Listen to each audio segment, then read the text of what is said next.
All right, here we go again. It's getting a little weird around the this idea that Preddy's legally carrying. There could be an ulterior motive. Well, encourage people to carry.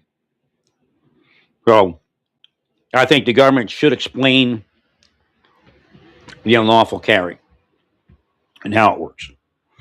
It doesn't matter if Preddy is not available to do what he did without committing a felony. There are tons of cases where people aren't convicted. That's the system, the best one we have, and we go with it. But it doesn't make the officer's detention and the officer's seizure of the weapon wrong.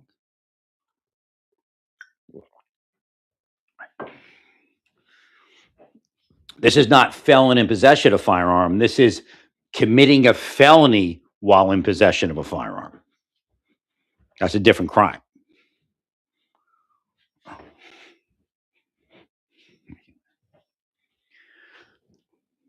But quite possibly they might be trying to make the argument that you can legally carry at a protest. Yes, you can, but that's an absolutely peaceful protest. Once you, even if it devolved, trying to think of the law here. So if it's an unlawful assembly, you can still be clear, but I would get out of Dodge to begin with. If they declare an unlawful assembly and you have a gun on your hip, I would get out of the area. But you could still be, peaceably assembling. Most people that carry the second and they do the Second Amendment thing, as far as my right to carry, and they do that crazy stuff, and they carry in places that are generally not places where people carry. They're generally just, like I said, very, very careful on their movements and everything. They're not going to walk up. Here's an example. Let's use this example. Remember that evening, two people came out with rifles, like, I dare you to try to take my rifle. But they were just standing there. If they had gone up to police officers and said, I dare you to take my rifle, it would have started something. Right. And if they had done what Preddy did, they would have took their rifles. May have actually shot them. Right. I guess they call it common sense. Once upon a time, we used to call it common sense. There might not be any left in the world.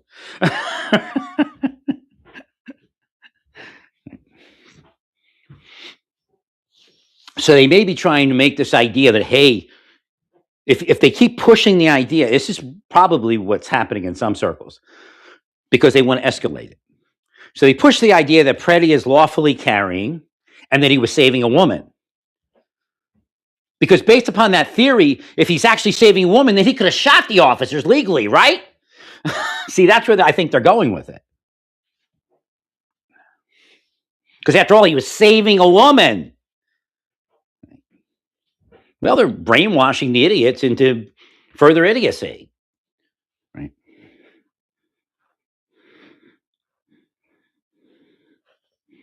Right. Because if Preddy was lawfully acting, then theoretically he could have lawfully shot them, right?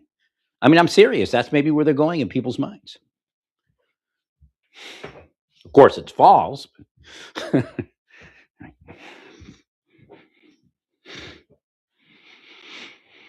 Now, Trump explained it. He's just going to change the gears because the Border Patrol in that particular scenario may not be a good fit.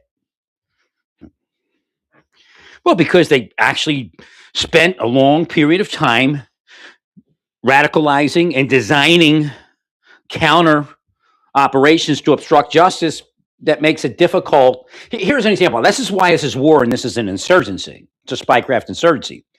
Because if you're using tanks, the enemy will figure out how to defeat your tank. If you're using ground troops, they'll try to figure out how to defeat your ground troops.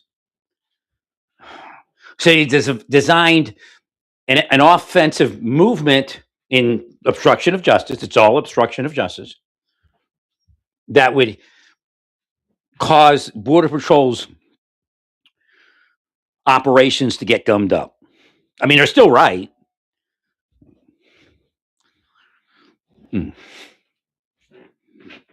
But it doesn't work as well, and that kind of stuff happens. So they were trying to cause a shooting, is what they were trying to do. So again, I don't know if Preddy had that firearm on him in the first time they interacted.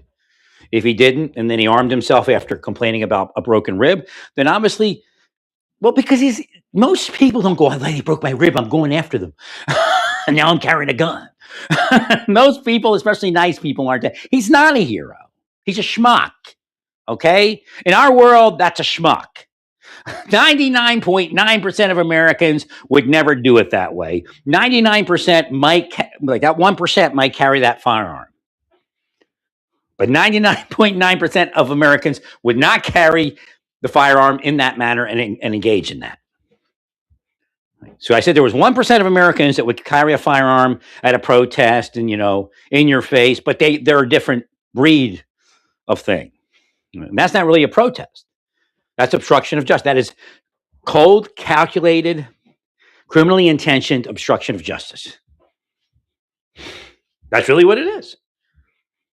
So when they're doing that, they're not allowed to carry a firearm. Basic law, state, federal, local, foreign, probably. Right.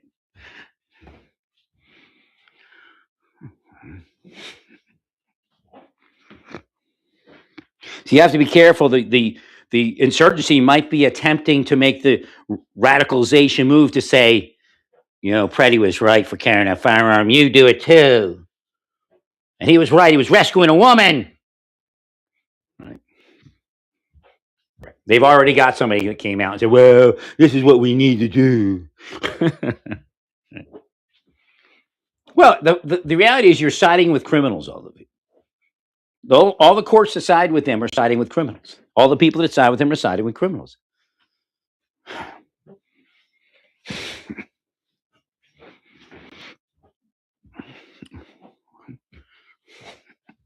See, this is where the change of venue comes in.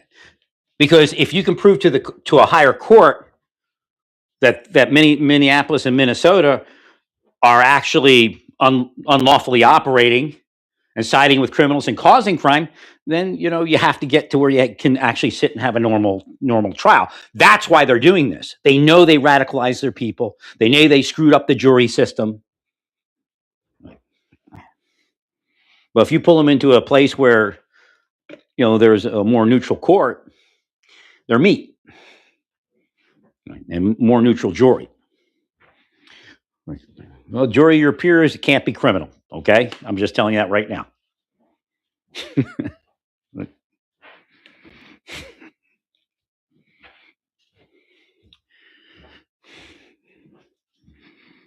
The jury, your peers, starts with lawful mindset, lawful behavior. Okay, a reasonably lawful American would not approve of what Preddy did.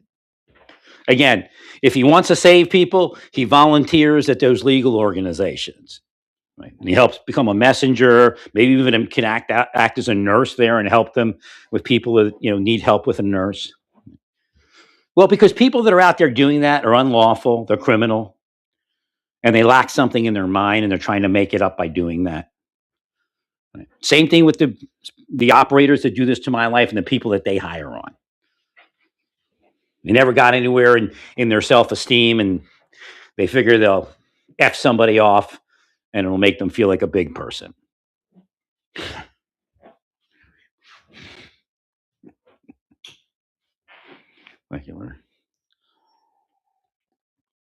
So the insurgency update is this. They might be radicalizing them into shooting. And again, we see signs of that, of course. But in that particular part where everything you read is, he was lawfully carrying, they're pushing that too far. Right. Because it's getting, again, people are like, because it doesn't make any sense because he's not legally carrying. And the first interaction, some people like on their side will probably go, "Oh, see, they're already beating them up." But the first interaction changes the case. Now the question is, did he have a firearm on them, and then why didn't they do something which I think they would have? So he most likely didn't have a firearm. All of a sudden, he shows up with a firearm when he's saying they broke my ribs. If he broke his rib, I don't think he'd be out there so quick. Right? Look. He's pathetic looking, right? Oh my God! Look at this skinny wimpy guy they took out. But that's, it sucks. I mean, they shouldn't have pushed him out there. Whoever pushed his mind and pushed his buttons, right?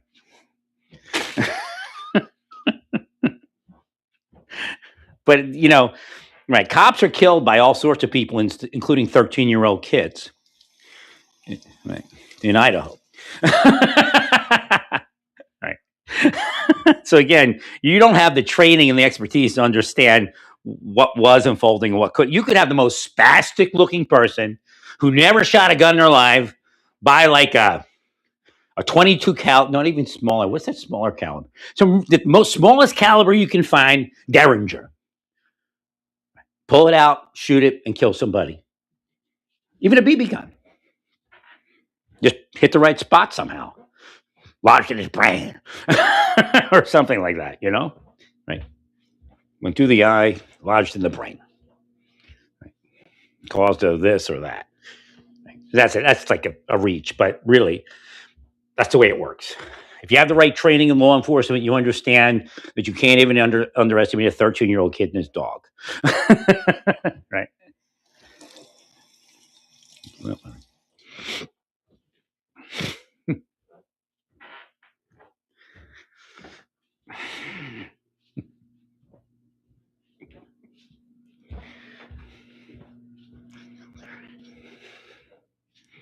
And there's people like Freddie. Like again, if they want to play, you can go through the profiles of people that were pretty seriously looking like Freddie in their life, and then how they killed somebody or killed police officers.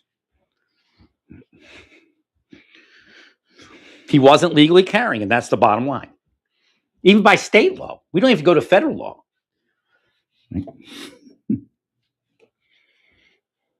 But whether you agree or not, that's a law enforcement officer. There's ways to handle that. Right? And again, he's not a brave person. His buttons were pushed, and he's insano. The woman that grabbed the flashbang, insano. I mean, you could say, how you wish something was different. Maybe you're right. Maybe we can do this different. But the problem doesn't come from the officers doing what they always do in life. It comes from the conditions at the location where they're doing it. You have to argue this to the federal court. It's the conditions that the state has caused that is causing the shooting. Because these officers do this all day long. And they never have these issues. In fact, it looks like they actually designed the program or redesigned it to make it worse and worse.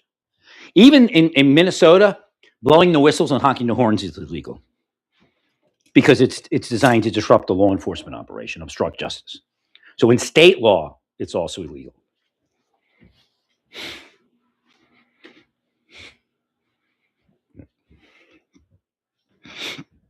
Nothing like trash in a perfectly good criminal justice system, right? Remove all the deterrents.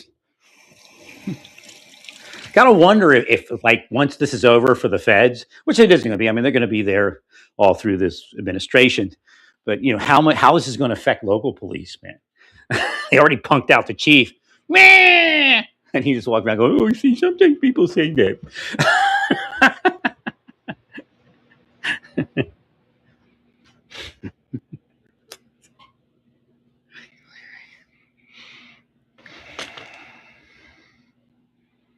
Well, you're actually dealing with spycraft and combat methods, but they're adjusting it to thwart law enforcement. And the problem is they're not being convicted, and that deterrence is removed. And I swear it's the Russians and the Chinese. They love proving how our system is inferior.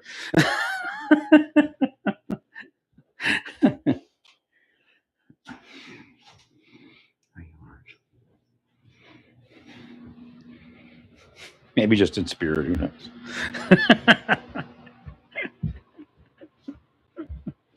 Yeah, but we're not. You still lost more people than we ever did. Right. Right. All you do is listen to me, and that wouldn't have happened. I don't even know what the outcome would have been, but that was the next. Like with Hashem, when Hashem says, "Okay, the Russians have to meet with the United Nations," so when I tell them that, when they do that, then Hashem gives the next thing. So I can't. I don't know what the next mode was. Right. I know the next mode for the United Nations was to go to Donetsk and the other places, and then do a real investigation, right? A neutral, well balanced investigation.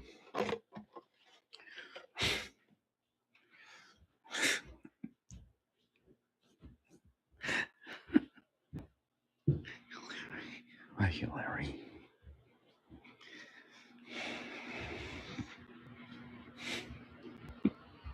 Lyril's playing up. I mean, he's like what, 98 pounds wet. But again, the only thing that and it happened because of the conditions you're being presented with. You had to maintain. Again, it happens, but you have to maintain that diamond or double diamond and all that. It's the only way to do this, because once they get in there with the person you're trying to detain, which happened, that's what happened. That's really what screwed it up. He got in there and got around that woman. Right? If you kept him away from that woman, I don't think it would have degraded that bad. Right? And you do run operations like that, but I think just try to dress it up like executive protection. That's the only thing I've seen you. You do it. You go out onto the curb, and then you form the perimeter. You got through the perimeter. Right. Well, see, there was enough officers, but they weren't. Again, you do it a million times right. The one time you do it wrong, the idiot had a gun. Right. Murphy's Law. Right. You did it right, but not perfect. Again, there's a difference between. Again, you're operating at a higher level than Minnesota city officers. Right. Two detectives come out of a car after lunch at Taco Bell. Woo! Steaks in there.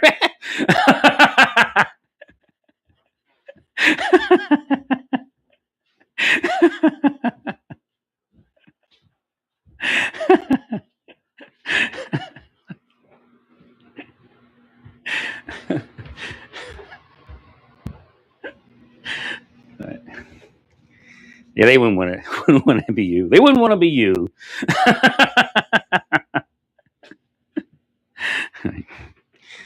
So really, again, it's a hard way to speak, but I don't think you're above, you're below average. It's guaranteed.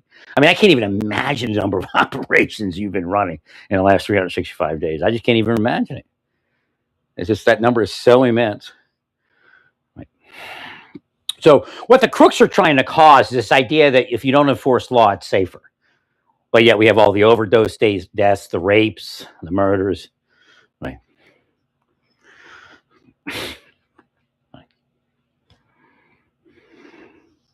No, Preddy was unhinged, man. He shouldn't have been out there.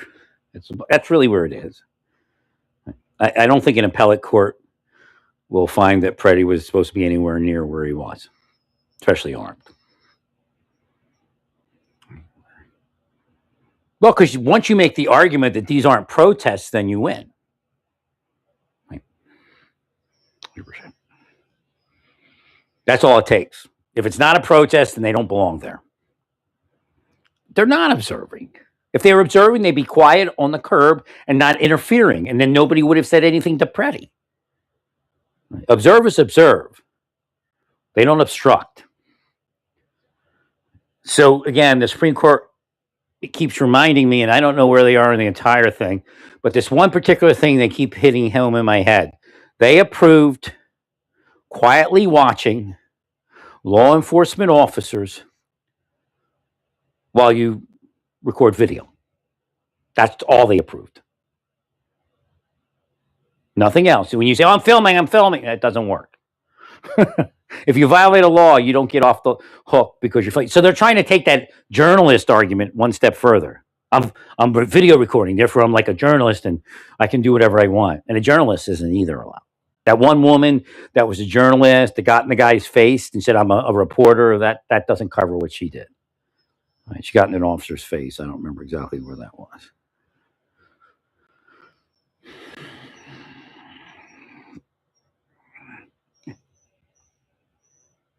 And they're not really observing. They're trying to cause. There's a difference. It's the same thing they did to me all those years. Now they're doing it to all of you. Right. Right.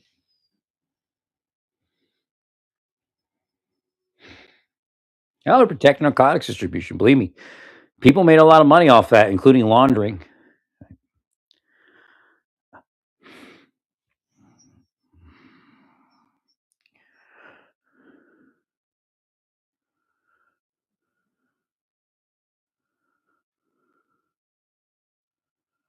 Right. I'm trying to think how to do this. See, if you'd have got the drones, like I asked, you need drones that are capable of staying airborne. So you need sizable drones that can stay up in a windy, maybe even a snowy weather. I don't know what their exact capabilities are. Maybe snow would be a little bit too much. So you're hindered by weather also.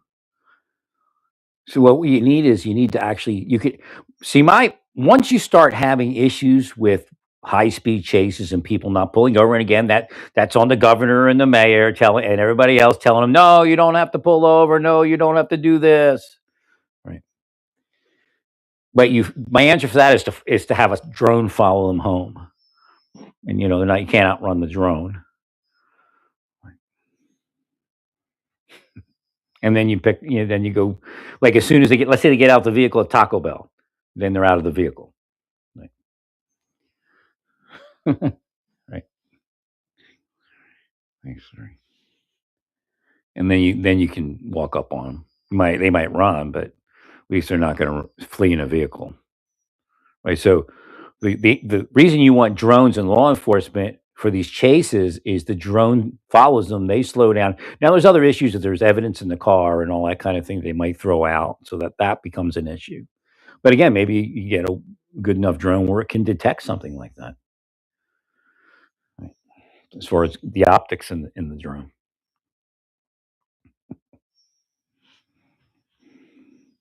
Well, the key is that you run undercover vehicles. You terminate the chase when they're locked in. Right, it's locked on them. Again, the majority. I don't think 99.9% they won't get away. Right? There might be a where they ditch the vehicle and run where it might lose them. Right? But the other plan is this. I call them tracker teams. You have tracker teams. I think I brought this up in Minnesota. You have tracker teams that actually are going to um, actually no the actually marked vehicle. Marked vehicles are a couple roads over, paralleling. Right. Then you have an undercover vehicle. The hope is again in the way I'm doing it without the drone is that they slow down once you stop chasing. Then you introduce it. Now late at night it's a little difficult. They see a vehicle, they'll freak out. Right. But if you introduce a undercover vehicle in a hoopty, they may not realize it. And then, of course, you do you come in from side streets and turn on, and then that vehicle eventually turns off, and you change up the vehicle. You have a few vehicles that you kind of rotate, right? And you can follow them without trying to pull them over, and you find out where they go and who they are and that kind of stuff. Again, using what is it called, Stingray. See if you can lock onto their cell phones. Right?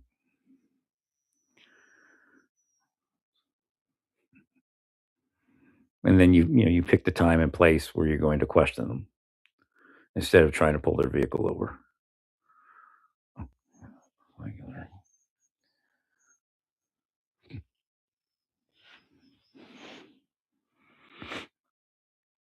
I believe every law enforcement vehicle should have a Stingray, but it doesn't go to the officer. It goes to a control center, and depending on legal authority, then you access the information. Like you can't access the information until because essentially you're just driving around the city. I guess you could. I guess you're doing it now, right? You just suck up information. A big sponge, a cellular sponge.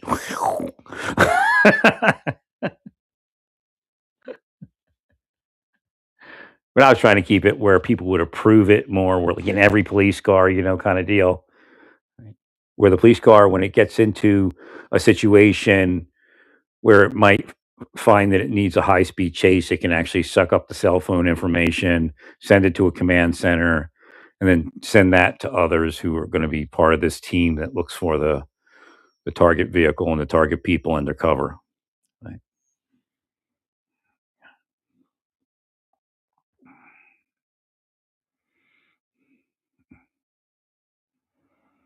So, in essence, you know who they are before you turn the lights on, but you don't have access to that information unless there's a reason to access it.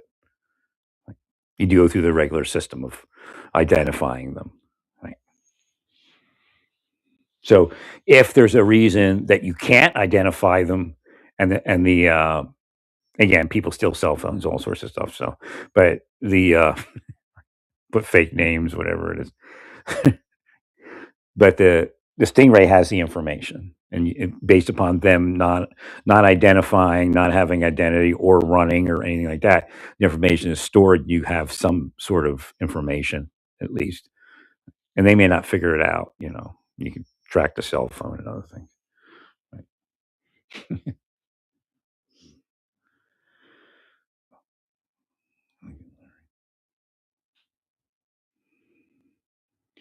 So I believe that you should be able to look at Stingray or collect information just based upon the fact that you might need it, but you're not really going to access it unless you need to access it. So again, let's say you're looking for a phone number, looking for a fugitive, and you have a phone number and you put it in the Stingray system and it comes up. That's fine.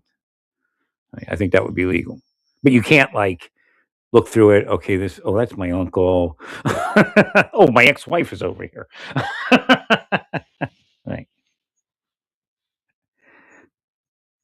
So you have probable cause or actually reasonable suspicion is probably enough to access it for professional purpose, professional lawful purpose.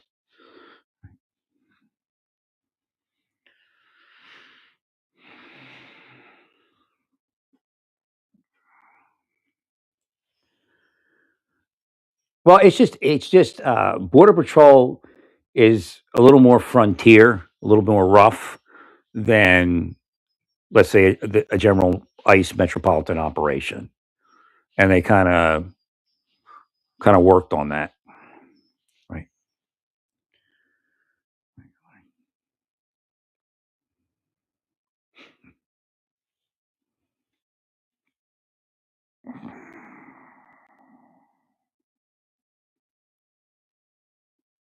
Again, another thing is anonymous. Like, did you use Preddy's? Oh, you already knew Preddy. So what should we have done in that situation? Quite possibly, they're just too violent, really, to do much, or incensed, or whatever it is. Like it's unhinged.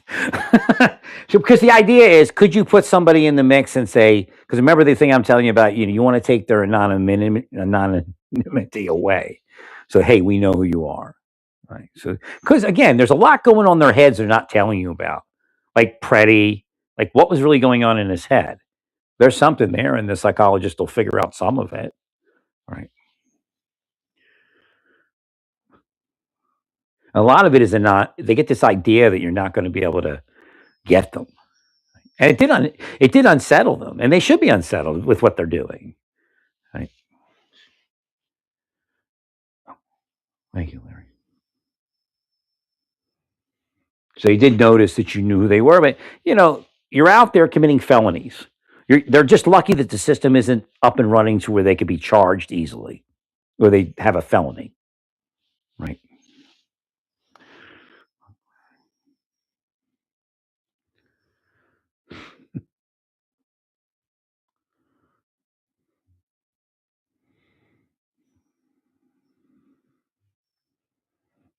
No, the just in case you don't understand, the operation worked.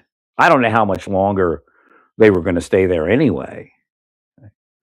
I think they may have been deployed to another city, but again, they developed. Obviously, they did their homework and figured out how to, again, commit felonies and to cause a disruption and to motivate people to commit felonies. Well, yeah, the governments in Minnesota solicited felonies, right?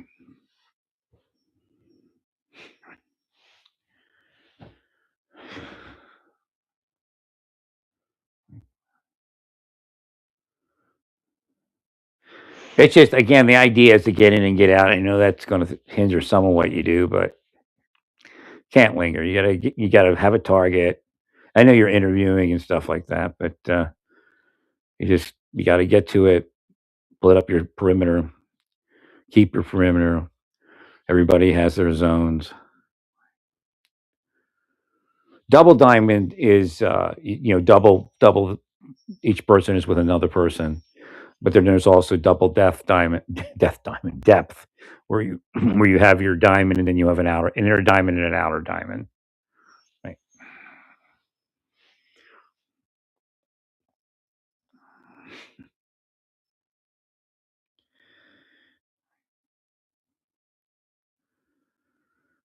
But well, because you can't let the preddies get inside while you're trying to detain. Now again, if you had the diamond, I don't think she would have got it. Wouldn't have happened that way. But again, you're in the street, everything's crazy. Woo, woo, woo, woo. Your kid's mine. I'm going to rape your child. Right, right. So I don't think the noise is allowed. I don't think it's legal while you're attempting to effectuate a law. There is freedom of speech, but again, I think they've already articulated their goal was obstruction of justice.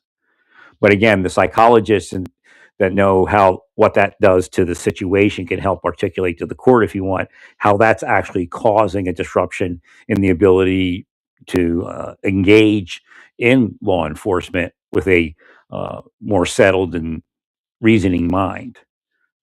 So it's not only obstruction of justice, they've already articulated, I'm warning people. That's not freedom. There's no freedom there. There's no freedom to warn somebody that law enforcement is looking for somebody. People have been charged in the past, right, with narcotics organizations and things.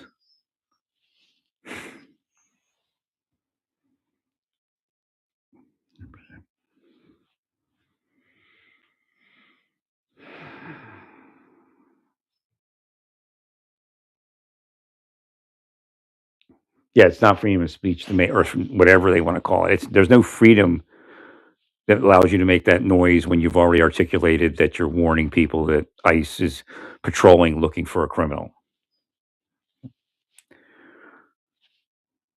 Because they go back and forth. Oh, I'm only doing this. Oh, I'm only doing that. I'm only filming. I'm an observer. Well, who appointed you an observer?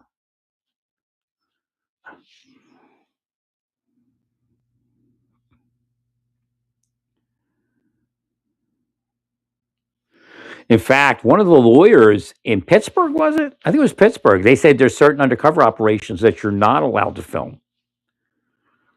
So if you're not allowed to film it, you're not allowed to go. Right.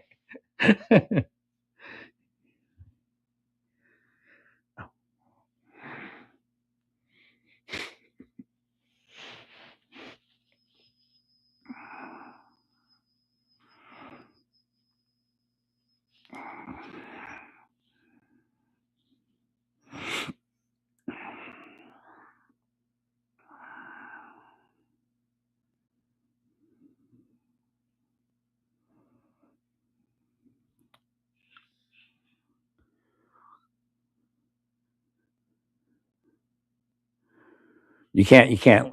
It's unfortunate. You have to linger to do some of your investigations and operations, but you can't linger. It's got to be up your senior down. Now, the people stalking you should be unlawful. You should be able to seize their vehicles.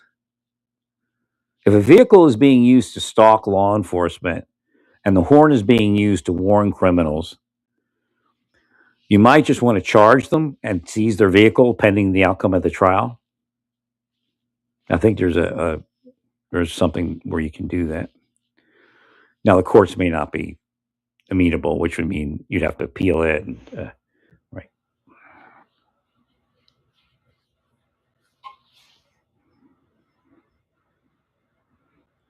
If they use their vehicle for obstruction of justice, you can seize it. Now they'll probably be in there. Your Honor, my client, meager earnings. They have no way to travel to the VA hospital where my client is a nurse in the ICU. Right.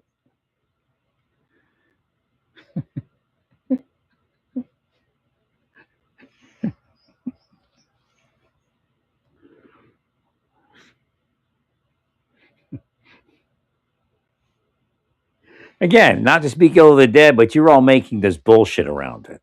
We got to wake everybody up to it. So there's not another one. Do you understand that? Because you're going to figure out how to cause another death. No matter what the government does to try to minimize all that, you're all going to try to figure out how to cause it. Because that's how shitty you all are and how shitty you all were.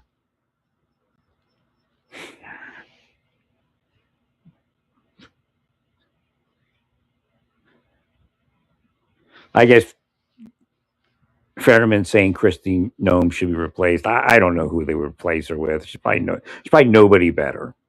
Right.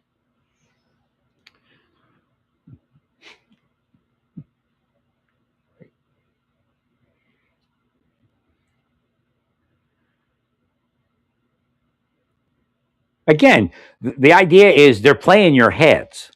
It looks horrible. It's bad optics, but it's all explainable within lawful operation. This is not a George Floyd scenario.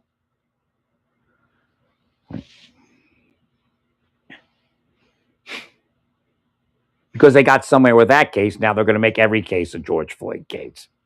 And the Muhammad case, that wasn't even valid. Yeah, 911's fault, not his.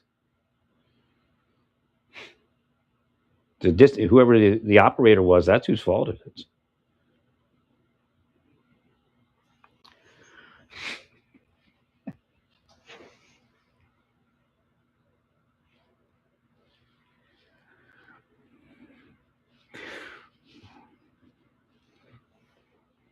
Help. They didn't maintain control of the caller. That caller should not have been out there. And on top of that, should not have been banging on the vehicle.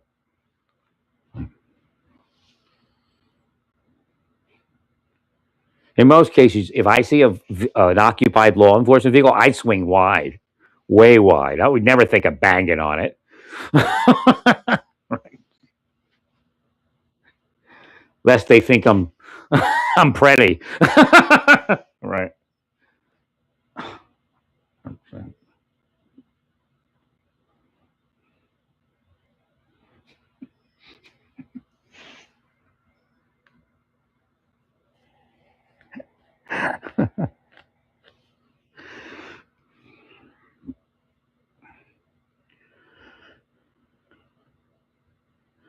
And there was always a risk. Once you made Bovino that big, I told you have to be careful of that.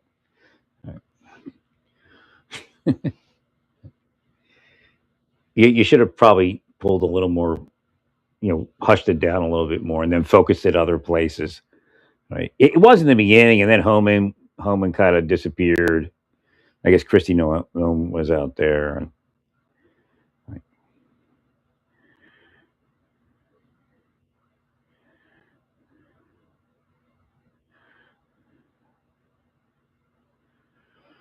Yeah, I think that was one of the problems. We didn't have enough lawyers on the cases. Right. We needed to be more litigious. Right. And then that would have backed them down. Right. Should have went on the offensive. it's not legal what the cities and states are doing. They're allowed. I still think there could be an argument where they have to actually give you the respect they would give other entities, law enforcement entities, right?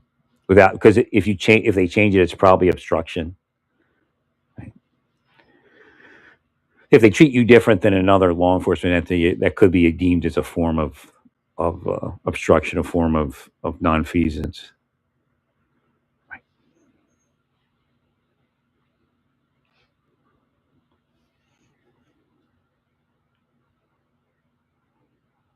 But they have to enforce the law, the regular law. They're not allowed to pull that because essentially they're punishing you for doing your job.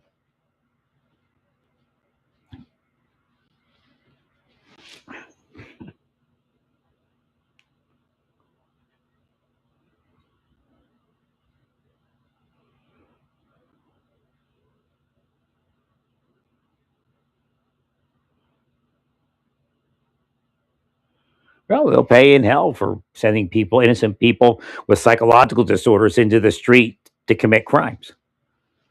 They're not going to get out of it all.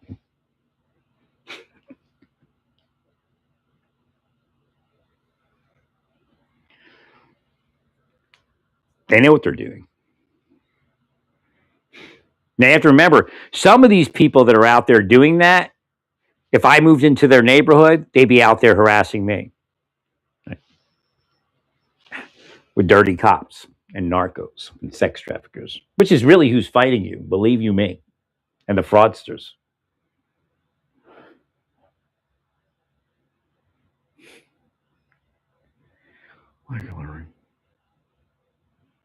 So they were already trained up before you got there.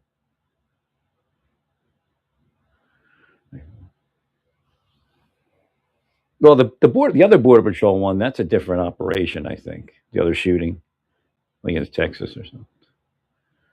I think it's a different type of operation. I have to look at it.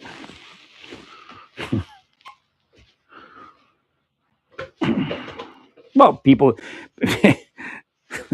get shot. Believe me. I mean, you're just hyper focused on everything, right?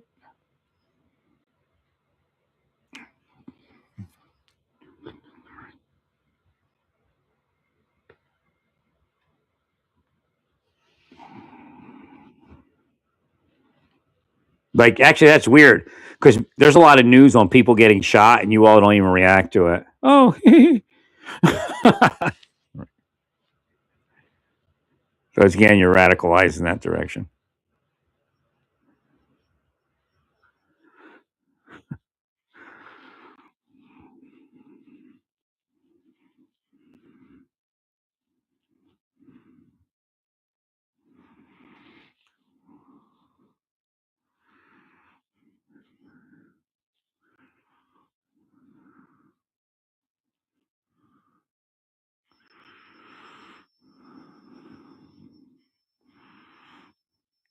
Well, again, the idea of the mens rea of Alex Preddy, I mean, it has to unfold in the investigation. And as far as somebody not carrying a gun and then carrying a gun after an interaction, has its own. In both cases, he was committing felonies.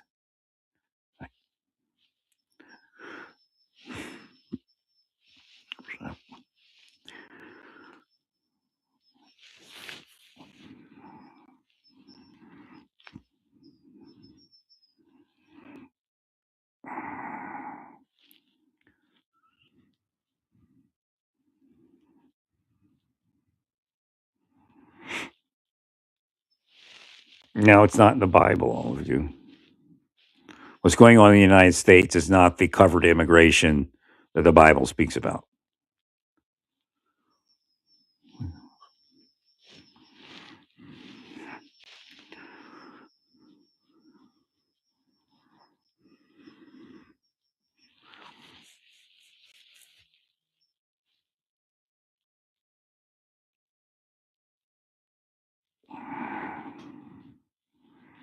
Well, I can't believe it's going to stay cold for that many days. We were doing pretty good.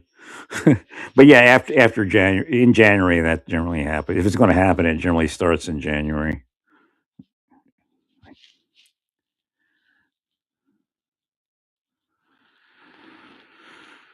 I'm trying to find a shooting, Border Patrol shooting.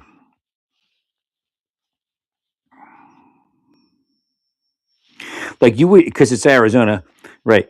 You wouldn't even think about the shooting at all unless because Border Patrol's in the cities, right? These things happen all the time. Not all the time, but at a certain rate.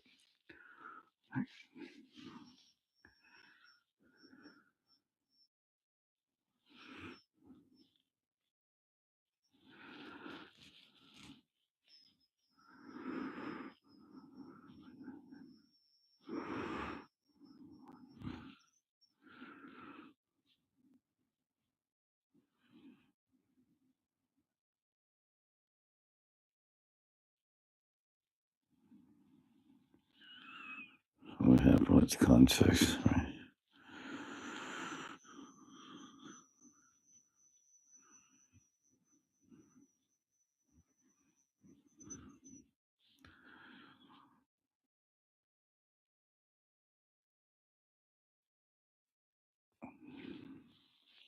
So look, so they're kind of combining this. This is nothing. One has nothing to do with the other. So it says Rivaca is about 60 miles southwest of Tucson, and it sits just above the Mexican border. Federal agents have been in Tucson for weeks, according to local news outlets. There have been reports of agents breaking windows and arresting people. Arivaca, is always a place that has this possibility. It has nothing to do with what's happening in Tucson. Although they're part of the people that delivered everybody to Tucson is getting picked up, right?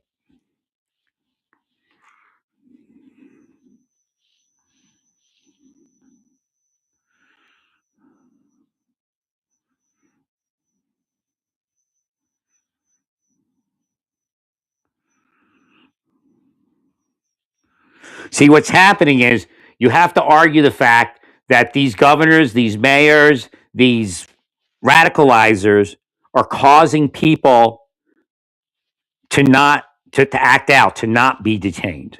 So you actually have to use force. So what's causing the increase in the use of force is the increase in the radicalism. Well, you're going to have to start explaining that to the court.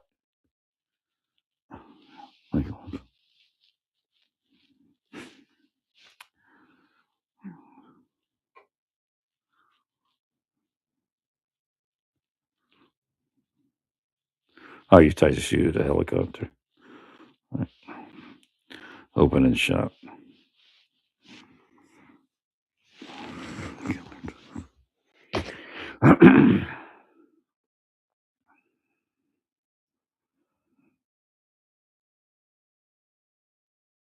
Well, the people are becoming more aggressive because they're being whooped up into that aggression. And a lot of people have psychological issues and have low self esteem. This gives them that boost. Now I'm a hero because I'm saving people. But again, it looks like they're trying to take it to the next level where there's a shooting or a bombing or something like that. So whoever's doing it is now moving that. Well, stay peaceful. Praise God in all that you do. Praise God.